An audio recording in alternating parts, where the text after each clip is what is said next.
I was brought up in my father's boating business, and always lived by the sea and the water, and so I retained an affection for it all the time. You sort of feel what people call the call of the sea, I suppose they call it. I never really wanted to be a fisherman, but it was when I was in my teens, the only real seafaring industries were deep sea fishing and whaling. It was very hard life. It was tough, you know. The trawlers had the highest mortality rate of any industry in the British Isles, 3 times that of coal mining. They went up into the high latitudes right in the middle of winter. People say, oh, that was terrible, we'll never bring it back. But it gave you something. If you sailed it, it gave you something that nothing else can possibly give you, actually. I read a book when I was 14 years old called Round the Horn Before the Mast by a man called Basil Lubbock. And that got me interested at the age of 14 in square rig sailing ships, actually. The first ship I sailed in was a square rig ketch, a sailing ship, that is. The skipper had sailed in the last of the square rig ships out of Mariehamn in the Åland Islands. And I began to learn square rig seamanship in that one, which included sewing, actually.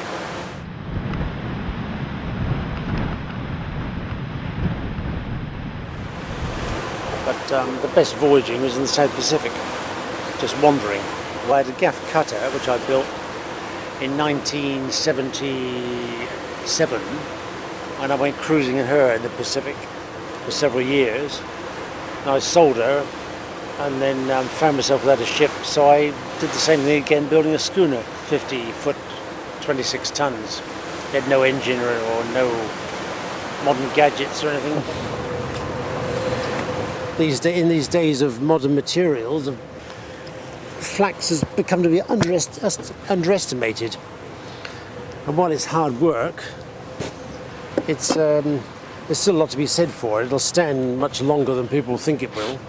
And working it aloft, whilst it's heavy, it's still quite workable when you compare it to some modern materials like Dacron, which is so slippery and difficult to work with. I prefer it any time.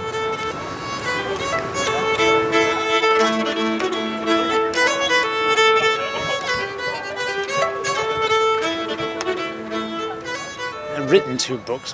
One was about when I went away as a fisherman. But, I hadn't seen an account from the lower deck at all, so I thought I'd write one so it worked out. You know, up trawl I called it, as the sort of the call to get everybody out to go on deck. You know.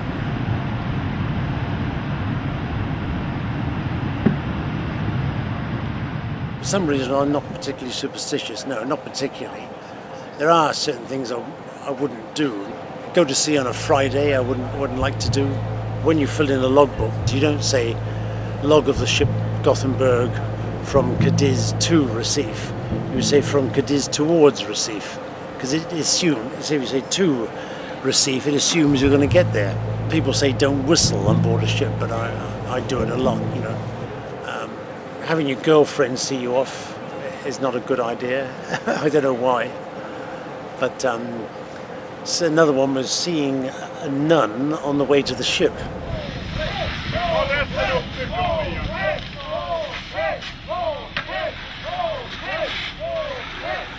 And I've sailed in several of these old time ships, and it's quite remarkable. They are good sailing vessels, better than people think they are. And they sail in light breezes, they get to windward quite well, fairly well. Endeavour I thought was the best replica I'd ever seen until I saw this one. I took the Princess of Scandinavia ferry to Gothenburg, and I came and met a few of the people, you know, and saw the ship, and that's like magnificent. And the size is impressive, you see. And the proposed voyage at the time was very enticing, and with flax and hemp they will need a sailmaker. So I applied for that, you see, yeah. They're not the fastest of ships, but she knocks out 9 knots without too much trouble. And she's very steady, you know, and she sails in light breezes as well, remarkably enough.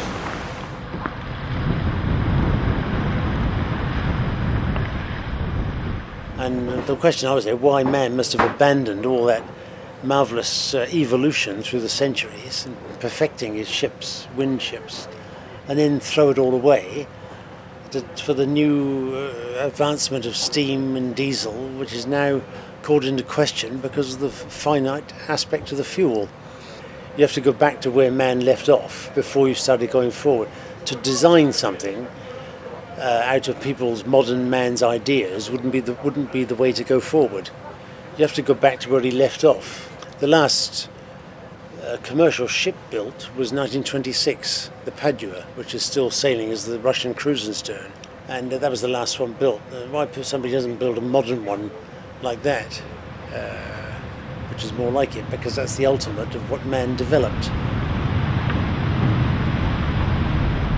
Somebody said that the sailing ship stood for things we can't afford to lose, which I think is right, actually. And whether they can come again or not, I don't know. I'd like to think they could.